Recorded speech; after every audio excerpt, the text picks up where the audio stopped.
In a world full of noise, two voices rise above the chaos. Ron and Brian. They speak truth. They stir thought. They accidentally help. News, nonsense, and necessary self-care. Join the cult of Ron and Brian. Because the work is so important. All right. Good evening, everybody. Welcome to the cult of Ron and Brian, where we are going to spend the next hour plus doing the work because the work is so important.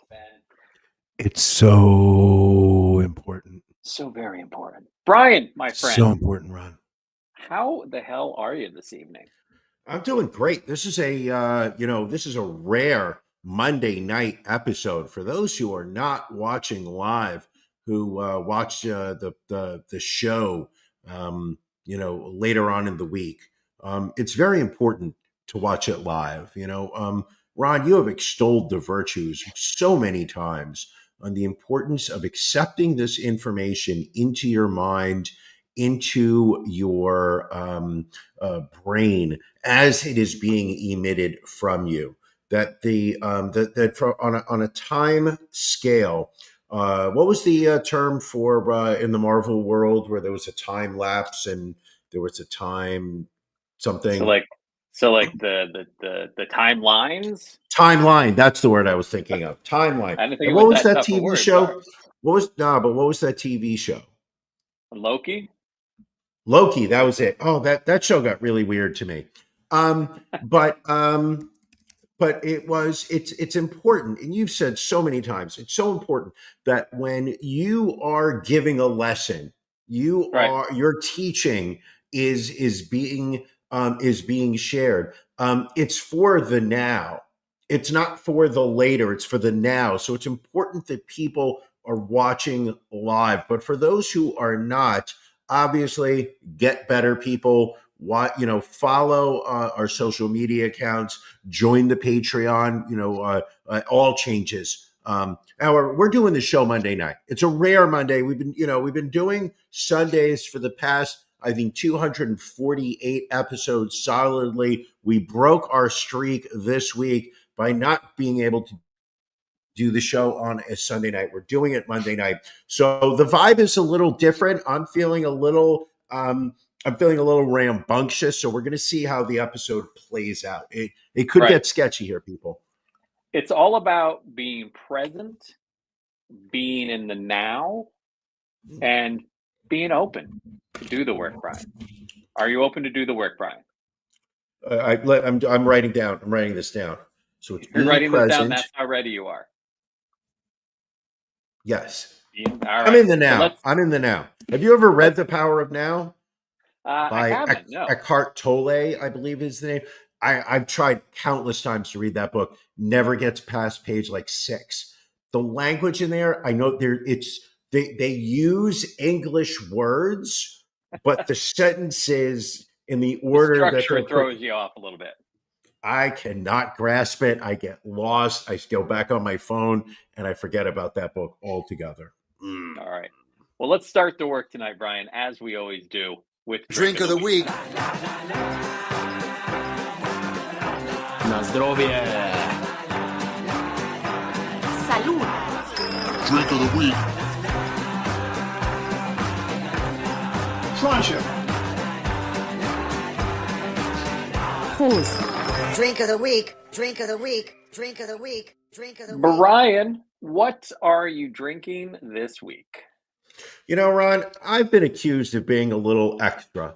I've been accused of bringing a little bit more than necessary. And this week, my beer does the exact same thing. Today, I am drinking Blue Moon Extra Belgium White. And what makes it extra? Is it the 19.2 ounce can that is literally about the size of my head? Or is it the fact that it is 8% alcohol? Wow. Most Blue Moons bring 5.4 to the table, but the nice people over at, it's a small batch brewery. I don't know if you've ever heard of them, Ron. It's called Molson Coors. Oh, yeah.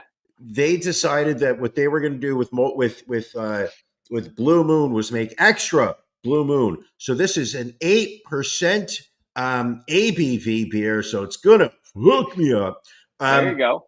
It's the higher alcohol content version of the classic Blue Moon Belgium wheat beer. It's brewed with Valencia orange peel for a subtle sweetness and a bright citrus aroma. With a beer advocate score of 84, let's see what I think. All right, take a sip. Let us know how it is. It is so extra. It's a little bitterness to it. A little bit? Well, I mean, with 8% alcohol, that's not overly surprising. Well, good thing I bought 2 of them because I'm drinking Blue Moon Extra. Ron. Question. How much different than a standard Blue Moon is it? It tastes almost exactly the same. All right, fair enough. Just what are you drinking, Ron? So tonight, in support of our 46th president, announced this week suffering from an aggressive form of prostate cancer, going back to a repeat from last year from my friends at Minocqua Brewing Company. It is the Dark Brandon Espresso Stout. They put this out prior to Joe Biden dropping out of the presidential race. It clocks in at a solid 6%. They use a local coffee company. It's got quite the hue to it. Oh, hold on. I'm not properly facing the Ron and Brian logo. I guess we need to have Cult of Ron and Brian glasses made up now. Ooh, yes. Let me see that. Let's sip this here. Dark beer. Ooh, that is so dark. Ooh, that is just dark as Joe Biden's prostate. Oh yeah, listen. I've had this before. It was tasty. A little bit of bitterness, which you would expect from the espresso, but otherwise, smooth finish. Just tasty. It's an enjoyable stout. I don't think I can have more than one because it's not really stout weather at the moment, but I will drink a stout from time to time. Listen, people, to me, Ron, this is where we start looking for crushable beers. Right, because we are getting, I mean, this weekend is Memorial Day weekend. And as we know, we consider that to be the official start of Hot Podcaster Summer. Hot Podcaster Summer. Brian, are you looking forward to Hot Podcaster Summer? Hot Podcaster Summer. I'm going to be honest, Ron. Hot Podcaster Summer. Hot Podcaster Summer. It's one of my favorite times of year. You're coming out of the winter. It's been cold. We've been hiding indoors. Spring, the allergy season just wrecked so many different people's ability to go out and enjoy, the beautiful, March, April. But now we are entering Hot Podcaster Summer. Oh, yeah. Hot Podcaster Summer. And that's a beautiful thing. It is. I think everyone is looking forward to it. I know you are. You're just a fan of the noise. I like the whip sound. And I cannot help it. I just visualize you wearing a diaper, oiled up on all fours, looking over your shoulder, going, That I is can't help disturbing. it. I just visualize you being hairless, oiled up. I want to be clean. I want to be pure. Yeah. All right. I think maybe we put a pin in that thought and move on to Beef of the Week.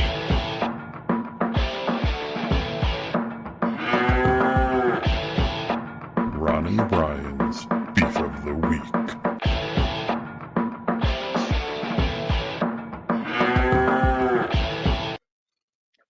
Brian, what's bothering you today? I will tell you what's bothering me. It's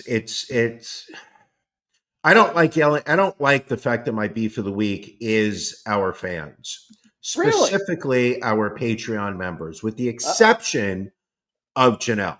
All right. Shout out Janelle to is not my beef of the week. However, our other what's what I'm thinking of? Patreon subscribers. We announced earlier a week ago the rebrand of the show. We announced that we were going to We used to be called the Ron and Brian Podcast. Now we are the Cult of Ron and Brian. And what did we do? We went out and we printed up some amazing stickers. I believe we have the logo somewhere. Do we have that? I mean, it's up in the upper left-hand corner of the screen. I have a better. These are the stickers, people. There we go. These are the stickers. Look at me sharing my screen. Woo. We went on. We went on Patreon.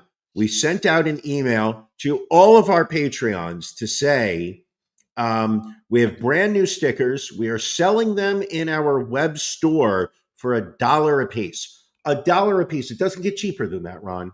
Legally, well, I mean, it could according to Shopify, we cannot sell for anything for less than $1. So this is as cheap. We're practically giving these things away. However, I mean, it's because of the tariffs, really. Of course. Well, it was your idea to have them to bring them in from Antarctica, where the tariff. Where didn't Trump put the tariff at 84% for all items coming in from Antarctica? Listen, it was a miss, and I will continue to work on being better. Do the work, Ron. The work is so important. Anyway, we set out a poll to all of our Patreons saying, send us your address and we will mail you a batch of stickers for the podcast. This is a lovely design. And Janelle was the only Patreon subscriber to send an email in. And I will say, it's not like she rushed and sent that email immediately. I think she did it about like a day and a half ago. So she waited almost a week. She took her time, but she actually did the work. And correct. That's our Patreon subscribers not doing the work. They did not send us their home address. They didn't mail it to us. Here we go. This is the smart asses that we have. Wait, by being patrons, don't you already have our addresses already? I don't know where you live. We don't have your address. I don't know. It's possible you've moved, not told the people at Patreon. It's important that we have updated information. We were sending you these free stickers. I guarantee I was not going to do anything wrong with your home address. Absolutely correct, Janelle. You did the work. Well, your stickers will be going out this week. Post-pandemic day and age, you can't just send something to somebody without their knowledge. That feels irresponsible.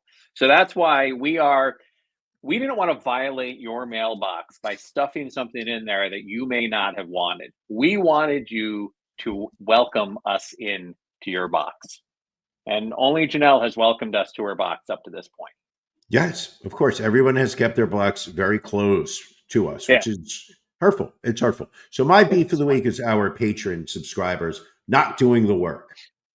Fair enough. Listen, I think it's a legitimate beef, and hopefully now that you've called them out, hopefully they will do the work. Okay, good. Ron? Yes, my friend. Ron? Yes. Ron? Yeah. What's bothering you? So my beef this week, Brian, is with my fellow alumni, and I guess yours too, at the University at Albany. And their performance. Do you play any of the daily games on LinkedIn, Brian? Every now and then I do, and when I remember to. Have you played Zip before? No, I don't think so. So so I'll show you this quick video. So this is Zip. You get like a little grid, and there's a variety of numbers. This was a kind of different because they had little blockades. Any number could be from 1 to 8, 1 to 12, and you have to like drag a line where you fill all of the boxes, you touch all of the numbers in order, and you try and do it as quick as you can without any backtracks. So, and you know me, I am hyper competitive over this kind of stuff. And I got to say, I typically crush it. Let's scoot up here, Brian. 55-day win streak. All right. 55 days in a row. Jesus. I have crushed this fucking game. 100% win percentage. Fastest score, 9 seconds. What did I do today? Oh, look, 9 seconds. Today's average was 20 seconds. Well, let's look at this weekly school leaderboard here. University of Albany, we're only sitting at 10th place with a 17-second average, with today being the first puzzle. But this seems to happen each and every week, Brian. We can't seem to crack into like the top 5. And I'm doing the work, Brian. I'm literally doing the work, and the work is so very important. But I'm just putting it just pisses me off that my fellow state university graduates can't do the work as well as I've been doing. Was this an attempt on your part just to humble brag about how great your scores are? It was not. It was not, because It kind of feels like it. I am nothing if not humble.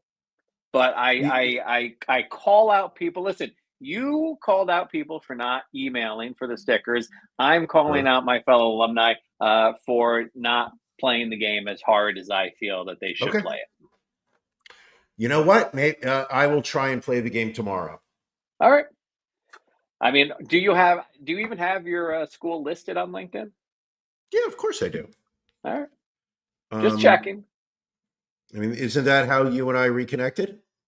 Through LinkedIn? No, you finally popped up on Facebook again years ago. You know, I love popping up. So, Brian, you talked about Patreon, and you talked about the messages we sent to our Patreon subscribers. We sent a poll out to our Patreon subscribers, as many of you fans know, regardless of whether you've listened to all of the episodes of the Cult of Ron and Brian or all of the episodes of the Ron and Brian podcast, our predecessor. We're not always here on Sunday nights. I'm not going to say whose fault that might be, but we're not always here on Sunday nights. So we put it out there. Is there another day of the week that you might want us to go live on? And we said you can keep it on Sunday, or we opened it up. Brian, what are the results of the poll so far? So far, obviously, not all votes have been counted, but so far, 50% of the votes say that we should keep it on Sundays. Okay. Not a majority. Still not a majority of the votes. We don't have Half of a the quorum votes. yet. Right. No, we do not. 13% of the votes say that we should change it to Wednesday. Interesting. Hump day. 38% of the votes say we should change it to Thursday. Which we used to do for the longest time. I think it was back during Reagan's second term. We moved the show to a Thursday, and it ran on Thursdays fairly consistently for about 3 decades until we mixed it up a bit. But that was also because Reagan always liked taking his morning constitutionals on Thursday. So there was always timely stories in the news about Reagan hurting himself. Yeah. So again, the poll will not be the polls are definitive open. answer. We will take this under consideration. What I will be doing this upcoming weekend, I have built a sweat lodge in my backyard. You can see it here. The pool is over to the right. You can't quite get a good concept of where this is. But this is your backyard? This is your backyard. This is the backyard. We added a tub out there for some reason. Still not 100% sure why, but the wife wanted it, so we put a tub out there. But yes, we have the sweat lodge. You can see some Is that of my a traditional yurt? Is that a traditional yurt that you have now in your backyard? It's a little bit more modern than the traditional yurt, but it is yurt-like. It is yurt-esque, if you will. Some of my neighbors were in there this weekend. You see them in the photo. So what I plan on doing, I'm going to take probably a handful of ayahuasca, chase it down with some moonshine, go into the sweat lodge, and I'm going to wait and see what the spirits say to me. And then we'll determine from there what day if we move the show, what day we do it on. So we'll see. Okay. Good question. Are there any frogs in the sweat lodge? Sweat lodge is not a good environment for frogs because they are cold-blooded. So I believe they would overheat and dehydrate. Will I take peyote? Ooh, maybe a little peyote and ayahuasca. That would be a good question. Remember, did you say that frogs are cold-blooded? I believe so. Are they as cold-blooded as somebody eliminating all the wildlife in their backyard so that they could build a pool that is just big enough for themselves and their 2 of their friends? I'm not sure. That is something maybe I'll take in when I'm inside the sweat lodge and really think about that and really take that deep inside. Now, here's the question: is the people who have the right to vote, our patrons? What is Sure. is there a deadline for when they have to make their votes? So if you are a Patreon subscriber, you have until 5 o'clock this Friday to place your vote. Okay, If you are not a Patreon subscriber, you can still get in on this. You can still subscribe. There is a free subscription level available if you just want to follow the Patreon, and that sure. would allow you to vote as well. So, always subscribe and smash that follow button and Smash it. vote by 5 o'clock on Friday. You know what's also good about obviously, becoming a patron and subscribing to the free patron is that Patreon has just set up a system where you actually are going to get notified every time there is a new episode of the free podcast. Yeah. And you can Really? listen to it in the Patreon app or the website. So you don't need to, muddy your web browser with with an Apple app or a Spotify. You can enjoy our entire Cult of Ron and Brian universe inside Patreon. It allows you to kind of kick the tires, if you will, a little bit. If you're hesitant to Sure. subscribe at the $5 level, the $10 level, sign up for the free subscription. See, what you're missing a little more up close, and then maybe throw us a few bucks. Yeah, it helps offset, the costs that we incur for this podcast.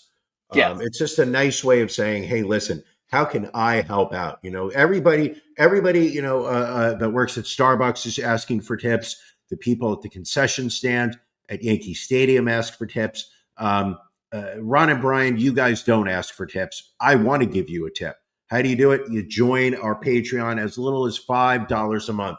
Helps offset some of the costs that we incur regularly for this show. That's right. Just the tip, ladies and gentlemen, here on the Cult of Ron and Brian. Next up, we've got our stories of the week, the stories we'd love to make sure that we grab hold of, we wrangle, and we might make sure we get to them on this episode. Brian, what is your story of the week this week? My story of the week is the continuing sex sagas that are taking place inside the MTA subway system here in New York City. A couple weeks ago, we had a story about a homeless man who forced himself on another male passenger of a subway and received oral favors against the person's will.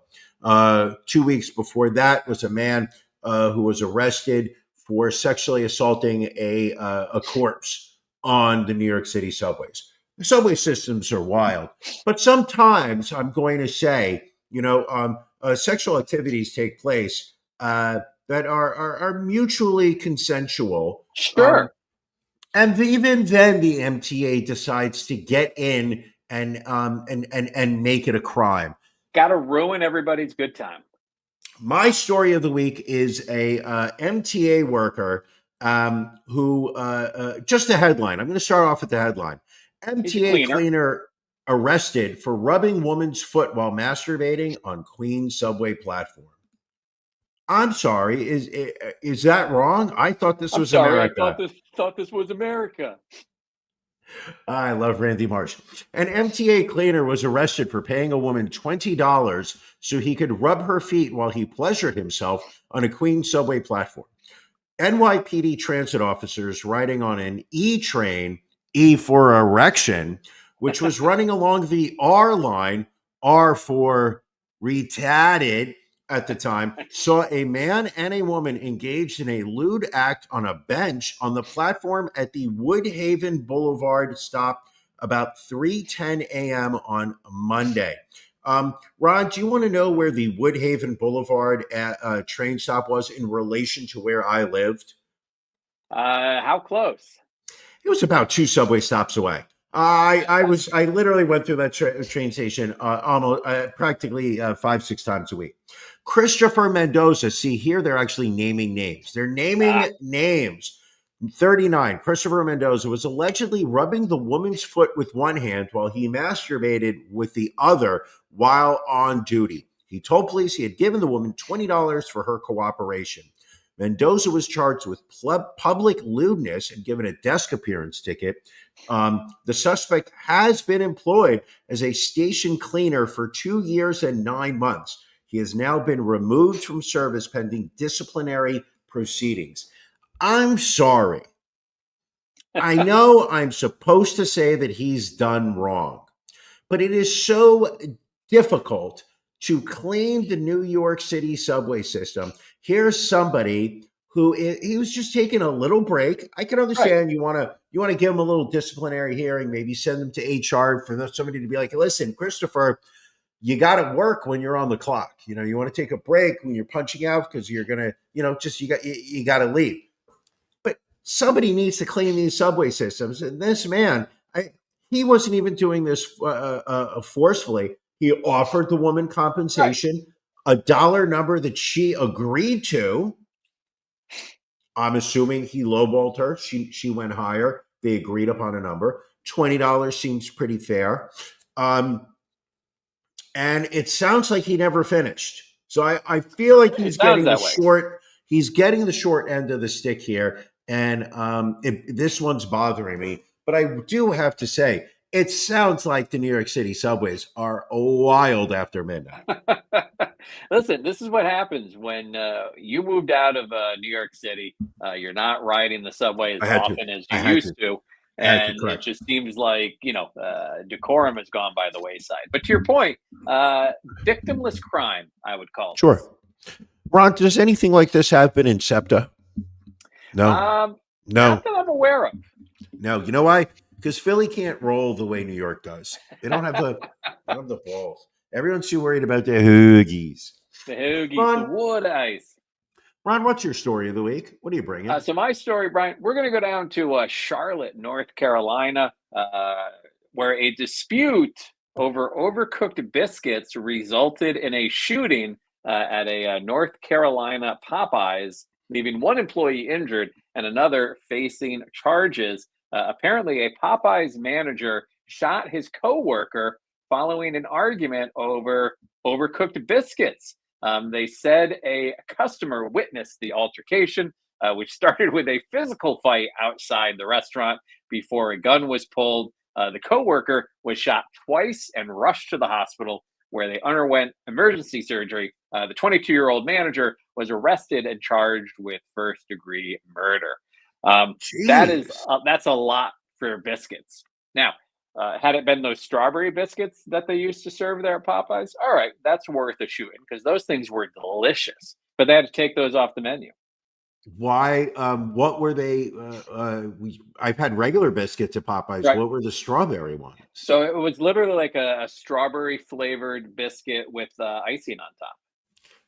So it's like a dessert kind of. It was like a dessert biscuit, exactly. Interesting. Now they have Did they serve you a beverage? Unfortunately not, because that would be something like a nice cup of coffee. Is there anything better? On a side note, anything better than a tasty little sweet treat with a cup of coffee on the side? Actually, yes, Ron. I'm going to tell you what's better than a cup of coffee with a sweet treat on the side. And I'll tell you what's better. And that is the ability to rub a woman's foot while you are sitting on a subway bench at 3 a.m. in the morning. Your penis is in your hand. You're masturbating vigorously. The woman is sitting there holding her $20. Maybe you're holding the $20. You'll pay her at the end of the act. I would imagine there's that's probably a good thing for Venmo or Zeal. That's not something you want to actually touch the cash. You think that's pay up front? I would think so, because you can't take back the nut once the guy is finished. If you haven't collected that money, you can't unorgasm the guy. What about a 50 up front, 50 at the end? Seems fair. So that I think is way better than a cup of coffee and a sweet little treat. And good point from Billy here. $20 is a deal compared to paying $900 for less enjoyment with zero release. It was the only thing that was released was the funds from your bank account into the strip club ATM, along with a hefty surcharge, I'm sure. It's probably like $25. Oh I was gonna say, God, what a day! what ATM charges a higher surcharge? Is it a casino ATM or a strip club ATM? Strip club, I absolutely. It gotta go. has to be a strip club Yeah, ATM yeah, because without a doubt. the casino they want to charge you, but they don't want to charge you so much that you don't use it. Whereas the strip club, they know you if you're going to an ATM in the strip club, they got you already. Yeah, exactly. And in my case, the stripper already had provided the services. She had already been dancing, so I owed her. Oh There you go. God, See that Atlantic City ATM fee currently $8. Not unreasonable.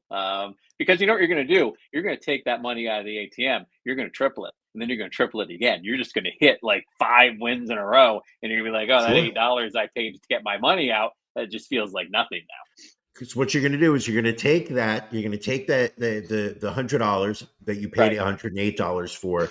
You're going to Correct. go to the sports book. You're going to be like, Yankees are playing. Okay, give me. I want a 3-leg parlay. I want Yankees Right. money line. Money I want line. Max Fried. I want Max Fried to get 5.5 strikeouts. And Nice. the teller's going to be like 2-leg parlay. That sounds good. I can't lose. And you're like, no. Adding another one. I want a third Max- leg on there. Want a third leg, Max Fried to give up 4.5 hits to the New York Mets. We were so close, Brian. So very close to that. I have $5 just literally thrown to the DraftKings gods. Bastard. Speaking of feet, I don't know how I ended up on Toe Talk this past week. But apparently there are women out there that have learned about making dollars with their toes. There is a website called Fun with Feet. It's funwithfeet.com, and this gives an example of a woman named Chrissy who earns nearly $5,000 a month selling pictures and videos of her feet. There is a website called Fun with Feet. We're on it. We're literally on it right now. We've always talked about, Brian, getting your feet out there for the masses. Would you consider selling pictures and videos of your feet? No, but I recently had a photo sent to me by a friend. It happened that we were watching the same TV show. And I sent I asked my friend, "Hey, what are you watching?" They sent me. They were like, "Oh, I'm watching Liver King on Netflix." We'll put a pin in that. Talk about that later. Sure. I was like, "I'm watching the same thing." So I took a picture. Boom. Showing that I was watching Liver King. They sent a picture back. Now I have a question. This is really like, a conversation of picking up the subtle sexual cues that people put out. I think that I would like to think of myself as someone who's rather astute to these types of messages, the hidden messages that people send to me. So I'm watching the Liver King. So I snap a photo of the TV showing Liver King. You remember Liver King. He was a big muscular guy that was eating liver. So my friend obviously says, "Oh, he sent me a picture. I'm going to send him one too." Except my friend pulls back the view of their camera. Okay, they didn't zoom in the way I did. So I showed my TV with a little bit of space around it. They pulled all the way back. So what do I see? I see their feet up on like the table or the ottoman, full feet view. I'm looking at bunions. I'm looking at toenails. I mean, clearly this was an attempt by my friend to sit there and kind of, test the waters with my level of foot fetishism. And, I think I just discovered the website. Well, actually, you discovered it, Ron, where I will be reposting that photo of my friend's foot, which I believe might be considered revenge porn in the state of New Jersey. For a price. I will say I did see there was a girl on TikTok talking about how a guy paid her $200 to take a video of her swooshing chunky peanut butter between her toes. Sure. And she was almost angelic. Like there was nothing trampy about that woman. That woman looked like Nebraska Cornhusker. Flyover state cheerleader captain type individual. I'm going to tell you how proud I am at this moment. is the fact that we both saw that video. It imprinted on our brains, and we did not. We didn't share it with each other. You never forwarded me that video. I never forwarded it to you. And as soon as you said, you started describing it, I was like, I've seen this video. I know exactly what you're doing, and I remember it because she looked. She sounded innocent. She acted innocent, and then she was just taking a picture of her feet, and her friend just said, "What are you doing?" She's like, I'm making some money. I'm sending him. He just wants to see me stepping on some peanut butter. Yeah. The girl's like, how much did he pay? She goes, $200. Then she chuckles and like walks off. Oh, there is so much money to be made on the internet, women. You should all be millionaires at this point. Well, let's get into some of our news stories this week. Let's start with going to Oklahoma. As part of the latest Republican push in red states to promote ideologies sympathetic to Donald Trump, Oklahoma's new social studies curriculum will ask high school students to identify, quote, discrepancies in the 2020 election results. The previous standard for studying the 2020 election merely said examine issues related to the election of 2020 and its outcome. The new version is more expansive. It says identify discrepancies by looking at graphs and other information, including the sudden halting of ballot counting in select cities and key battleground states, the security risks of mail-in balloting, sudden batch dumps, and an unforeseen record number of voters, and the unprecedented contradiction of bellwether County trends.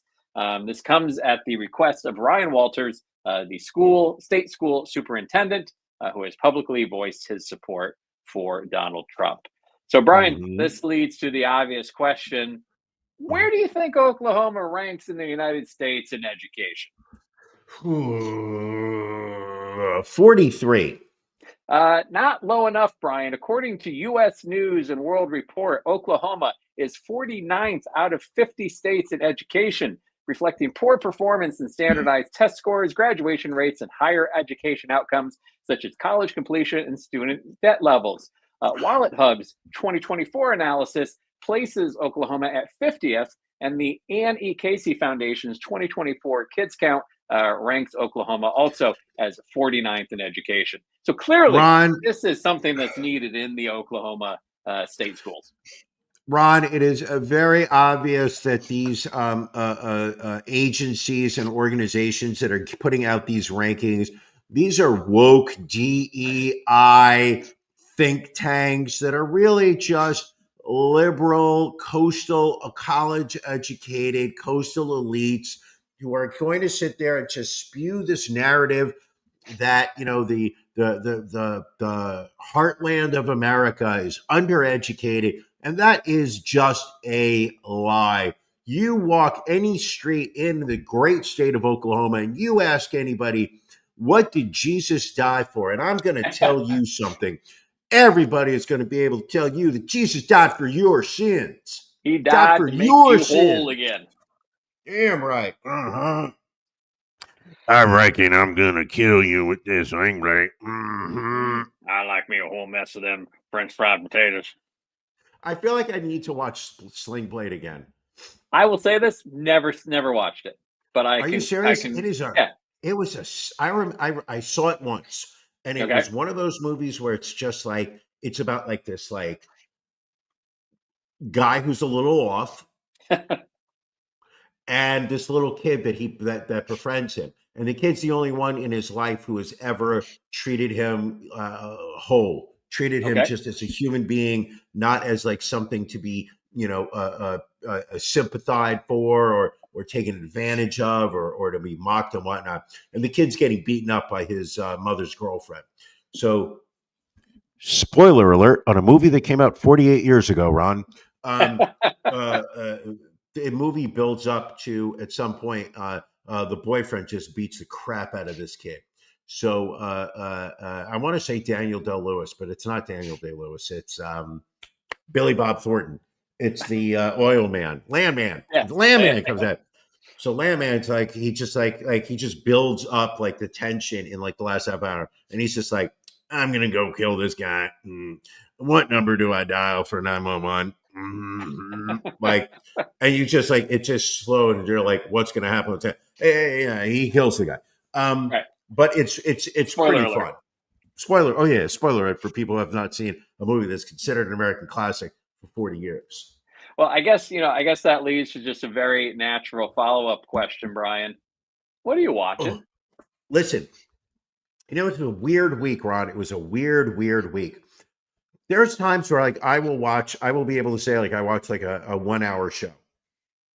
I watch 1 hour of TV and I can barely remember it. This week I watched TV. I've got a lot of things to talk about. First off, as I mentioned earlier, I watched Untold on Netflix, The Liver King. This is about the rise and fall because it's America. There's got to be a fall. The only reason why we would care. Mm-hmm. And he really was a pandemic social media figure where this guy decides he's going to get super jacked on the concept that he's eating raw meat. He's just going to eat raw meat and the internal organs, testicles, whatnot. These are the superfoods so that you can lead your ancestral life. So it's about his rise. Apparently his wife doesn't use shampoo at all. Okay. They live in Texas where it's really hot. So kind of you want to put some shampoo in there, maybe a little conditioner, get it nice and soft. She's not a believer in that. He looks like he sweats every scene. He has no shirt on because I don't think they make shirts that fit this guy. And then obviously there's the dramatic fall, which was basically he was taking steroids the whole time. Recommend it. What I liked about it, fast paced. It's a little bit over an hour. Like it is not. They're not going to waste your time on this. Even Netflix looked at the Liver King and they were like, "We'll give you an hour on this guy. We are not giving you 3 hours. We are not going to let you stretch out this story any further." So I watched the Netflix Liver King. Also watched on Netflix Shooting Guards, the story of Crittenden and hold on, I wrote the guy's name down. Crittenden and Arenas, Gilbert Arenas, the two Washington Bullets. Prior to being the Wizards, I think. Got it. They were two players on the team who one day bring handguns into the locker room loaded, 2 loaded guns. So there's loaded guns in the locker room of an NBA arena. And then shit hits the fan. So it's a story about that. Also on Netflix. Stop me if you've watched any of this, Ron, so we can discuss those I have not watched. I did want to watch both, but I haven't watched. Also watched the Fred and Rose West, a British horror story. I will say this. If there's one thing that gets my lady her attention is hearing the English accent. I can put on Andor, the new Disney Star Wars TV show. She'll mock a couple of characters and then get up and leave. Zero interest in it. But if there's a TV show where people are speaking with a British accent, she will literally pop her head up and just watch that. She will watch the show with no distraction, one right after the other. So for all those people who study their British serial killers, in 1994, Fred West is arrested for murdering his daughter. I think she was like in her early teens. Murders her daughter. Her remains are found dismembered underneath the patio in their backyard. It seems like Fred would have gotten away with this were he not to have consistently told his children that if they were bad, they were going to end up underneath the patio, just like their sister. They're going to end up, buried with like their sister. What? You kill somebody, you get away with it. You don't brag to their siblings. But apparently, you know why? Kids can't keep their mouths shut. Obviously, they talk. Story leaks out. The cops show up. They start digging up bodies. I think they got about 12 that they pinned to him. And then the question becomes, how involved was his wife, who he would arrange for her to prostitute herself while he was listening to the sex acts in another room? Let's not forget, he also started to pursue her when he was 27 and she was 15. That was your first marriage, no, Ron? To say similar age gap? Not quite. Not exactly. No? No. I must be remembering something differently. I must misremembering it. Now, that's something you did watch, correct? I did watch it. Overall, felt it was a bit slow. It was, three episodes. Don't know that I feel like that could have been an hour and a half documentary.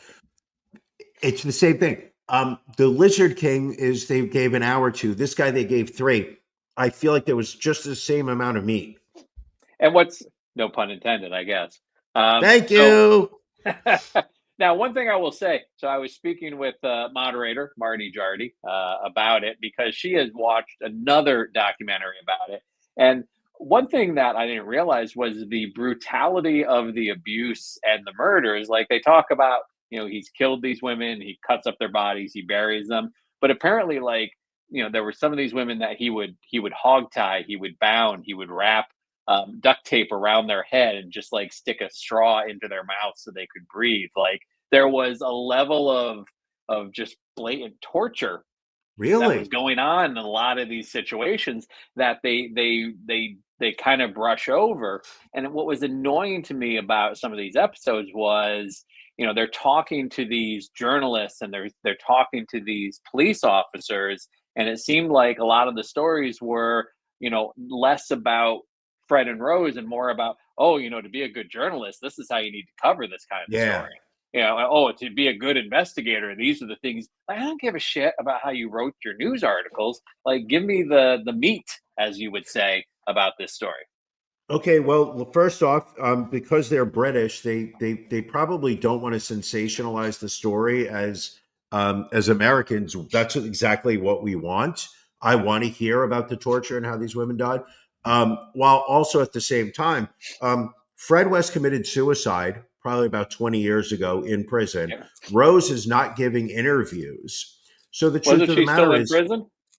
She's serving life for the rest of her, she's never getting out. There's no probation for her.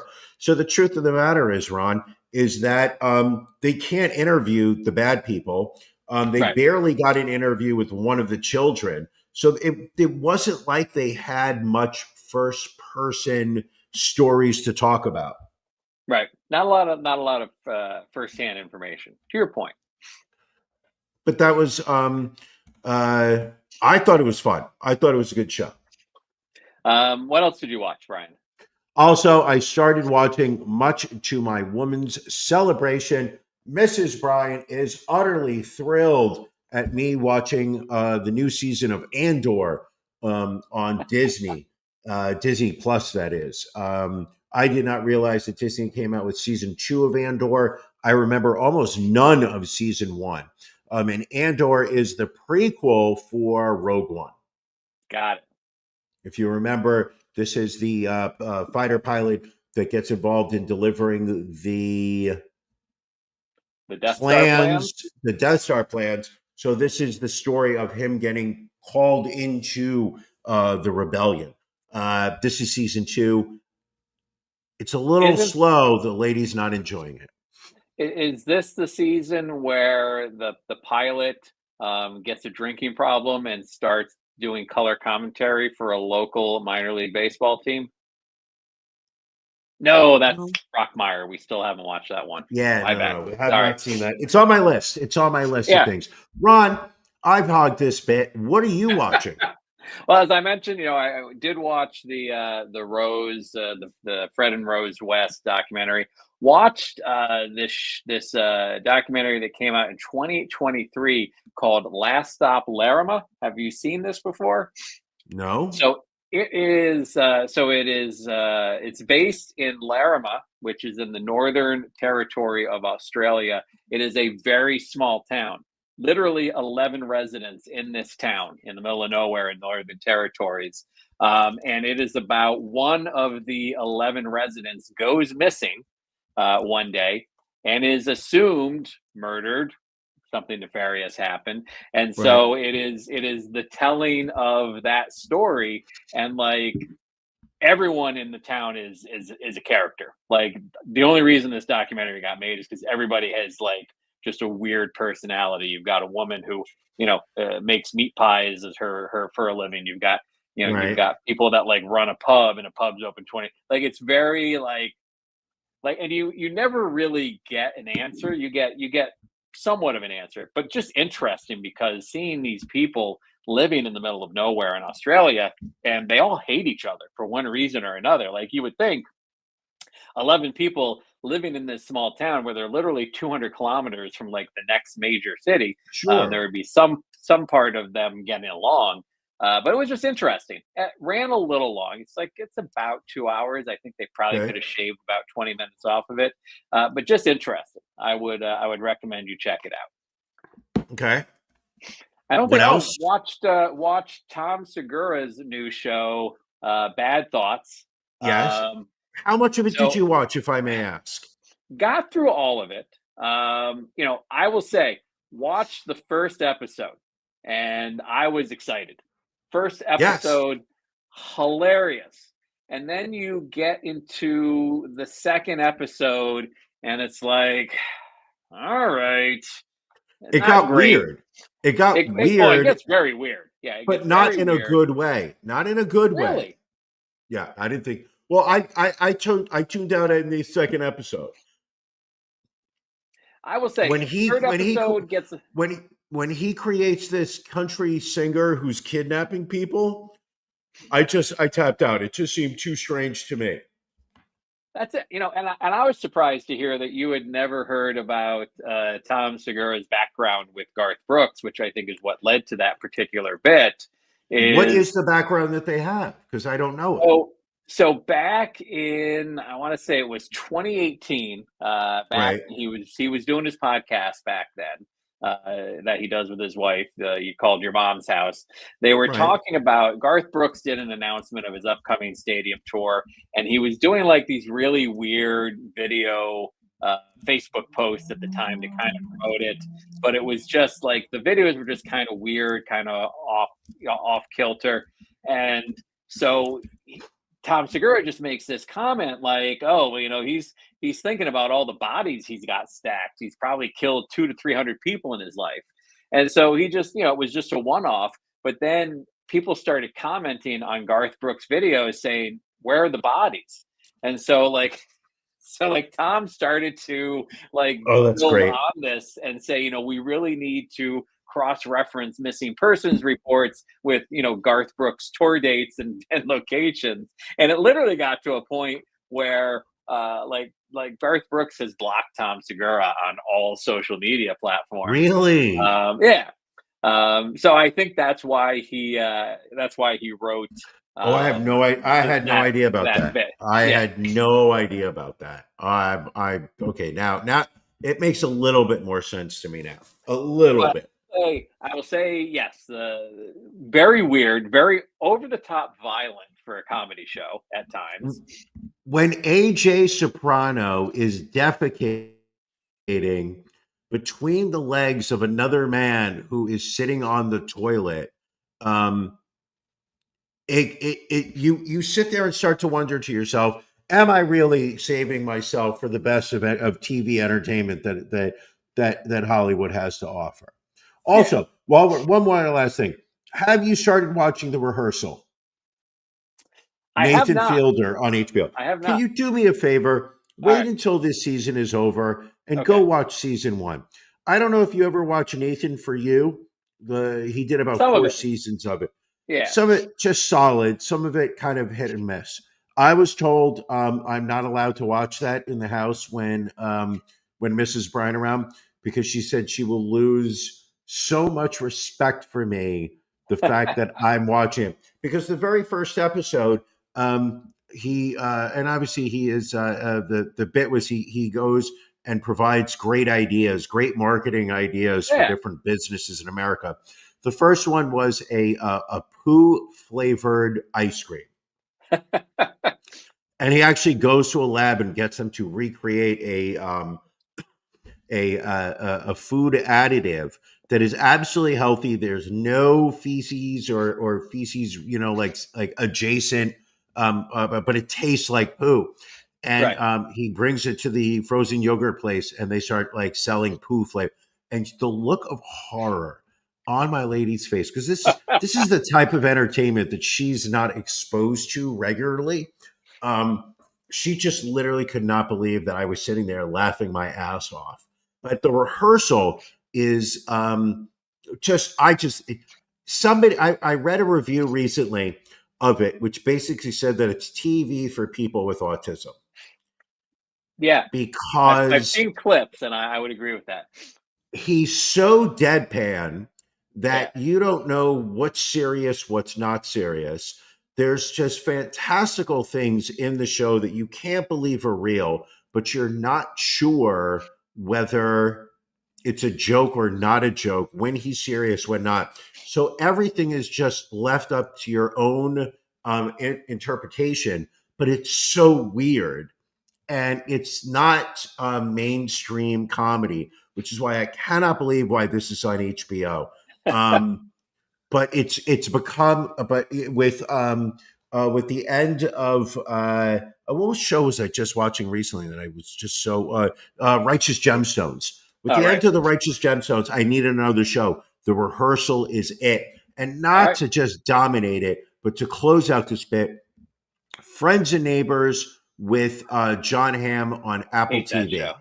Hate that show. What is it you're hating about it? Please walk me through.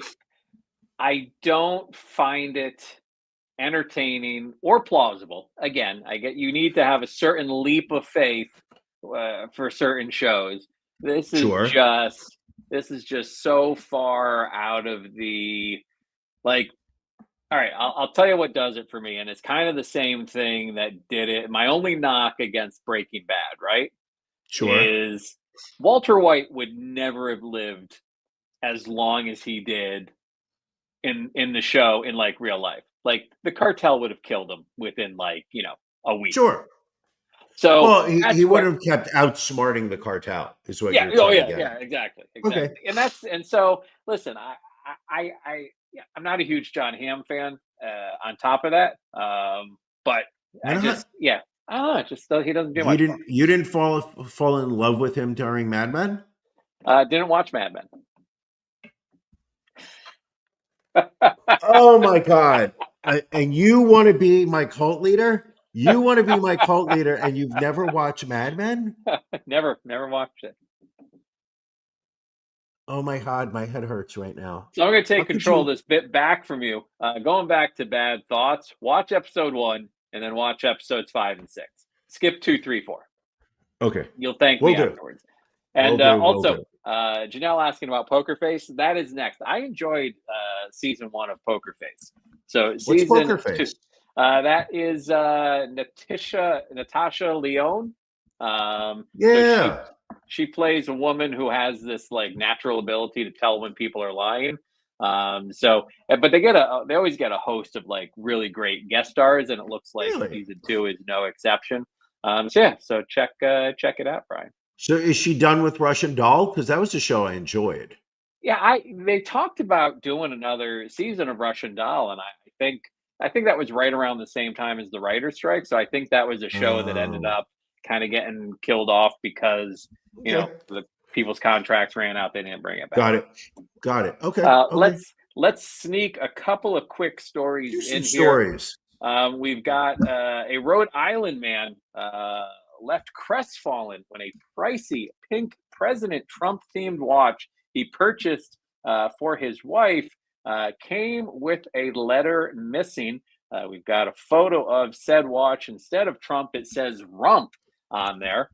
Tim Pettit bought this watch for his wife, Melanie, a quote, limited edition timepiece from the website Get Trump Watches, costing about $640. Brian, this looks like a cheap Rolex knockoff that you could buy down on Canal Street that they just colored pink and added Trump's signature to it. This looks like a trashy piece of garbage. And I love. Why would you? First off, why would you want a pink? Why would you want a pink watch? Well, it's for his wife, so I guess maybe pink's a favorite color of hers. But like he's like, well, I expected the watch to have the same integrity as the president of the United States. Well, spoiler alert, it does. It does. Oh my God. I know. I watched that video of him, of the guy in the article talking. I don't think he's lying. It could be a work for all I know. It could be a work for all I know. I don't think he's making this up. He's genuinely upset because he thought that buying a Trump endorsed watch was a good he was buying quality. He was buying like a Rolex. He was buying like a Longines, Longines. I don't know how to pronounce that brand of watch. But he got a rump. He got a rump. You got a rump watch. Although ironically, this is probably now worth more because it's it's a rump watch versus a Trump watch. Shake your rump. All I want to do is zoom, and a boom, boom. Shake your rump. All I want to do is boom, boom, and a boom, boom. That's how old we are, Brian. Rump Shaker came out when we were in college. 94 it came out. Yep. By the way, this was not a great beer, but I'm looking forward to drinking the second one during After Dark. All right. Before we what else do we have? Come on, we got some more stories. Let's sneak them in. The Department of Homeland Security is reviewing a reality TV pitch where immigrants would compete for American citizenship. A producer who has pitched the idea to DHS says he envisions the show as being a, quote, positive love letter to American, while dismissing criticism that it would be punching down on contestants. Rob Warsoff, himself a Canadian immigrant, whose credits include The Millionaire Matchmaker, Duck Dynasty, and The Biggest Loser, said he's pitched the idea for a show as far back as the Obama administration. He said he's had 3 conversations with the current DHS about his pitch, but said so far Secretary Kristi Noem has not been involved in any of the discussions. Brian, number one, how horrible is this concept? And number 2, how many hours of our life will we miss watching this?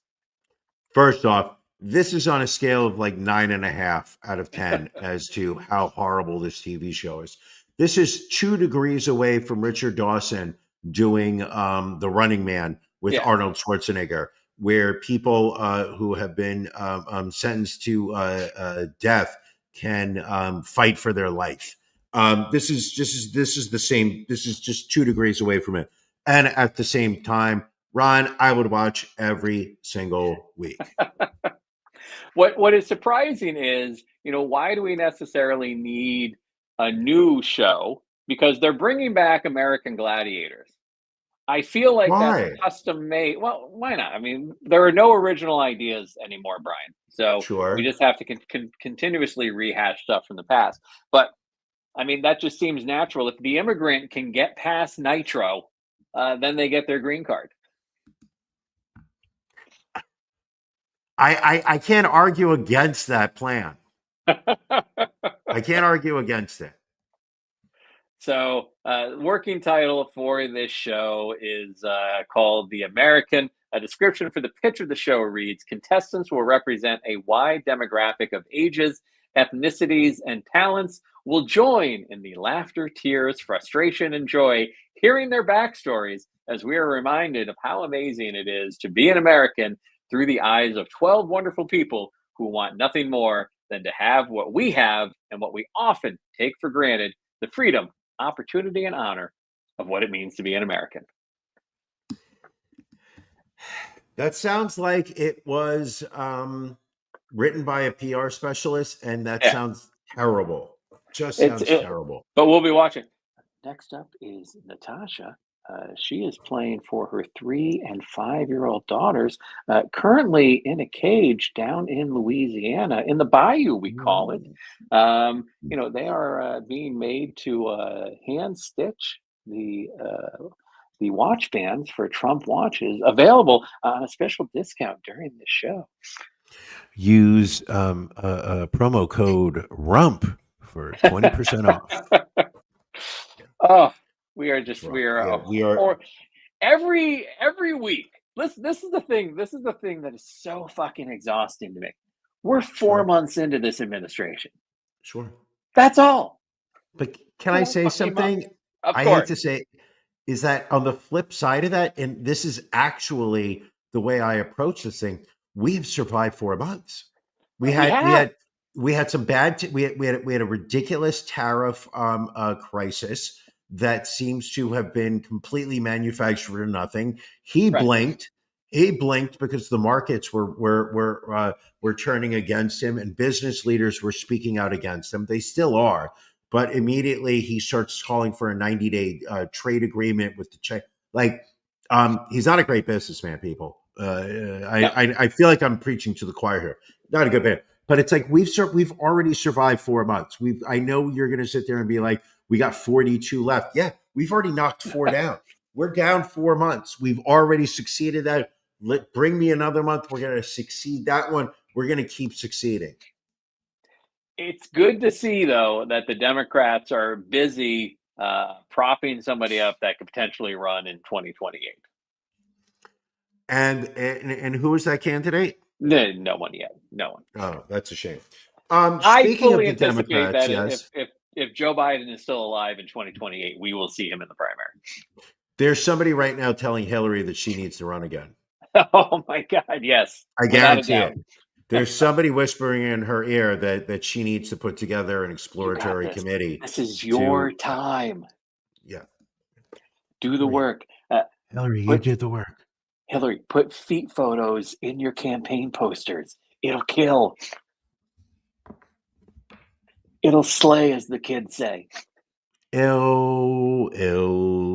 I would Listen, say Billy's probably right here. I think it will probably be. I think Buttigieg will be in there. I think Gavin Newsom will be in there. So who do you think the flyover states are least likely to vote for? A gay man or a West Coast elite?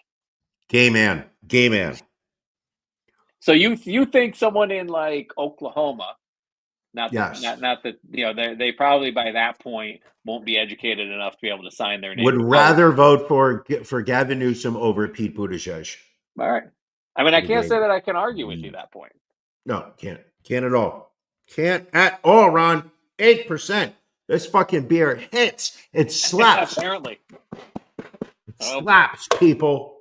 Brian has been slapped. Folks, we are getting ready to wrap up the main episode here, which means that we are getting ready for the Cult of Ron and Brian After Dark.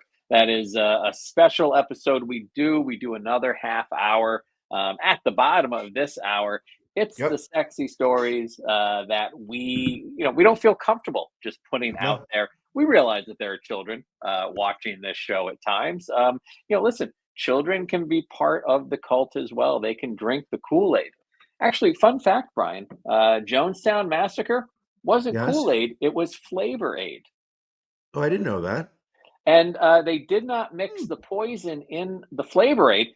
They administered the poison into their mouths with a syringe and then had them drink a glass of Flavor Aid to cover up the taste of the poison. Again, I didn't know this. Wow. Anyway, that's just a sample of some of the other fun facts that we'll discuss on After Dark. If you want to become a patron, go to ronandbrianpodcast.com or go to cultofronandbrian.com. Click in the upper right-hand corner. For $5, you get access to the audio tomorrow. For $10 a month or more, you get to sit on the live broadcast. And next Sunday, Brian, next Sunday, it's time for the pajama party. It's when we invite our Patreon subscribers on with us. And we have a lot. I think it's time for, is it Can You Beat Ron? This is a Can You Beat Ron. Yes. Honor? All right. Yes, this is a Can You Beat Ron. Last month, I did not do very well. All right, for Brian, Can You Beat Ron? This is our first full official episode as the Cult of Ron and Brian. People thought it was just a gimmick. People thought it was a stunt. But we've rebranded. We are grabbing this by the horns, and we are riding this horse until it drops dead. Yes. And I cannot wait to be on this ride with you. I love it. I love it, my friend. Anything else before we wrap up and get ready for After Dark? No. For For the initiated, I will see you in 20 minutes for After Dark. For those who are just too afraid to take that leap of faith, who are in the dark and are just not enlightened, for those people who are cheap, I'll see you in a week. All right, sounds good. Thank you for joining us, everybody. Patreon folks, like Brian said, we'll see you in 20 minutes. Everybody else, we'll catch you on our next. Thank you for joining us for the latest episode of The Cult of Ron and Brian. A non-tax deductible contribution can be made by subscribing to our Patreon. Visit cultofronandbrian.com and click on Become a Patron. We'll see you again next week.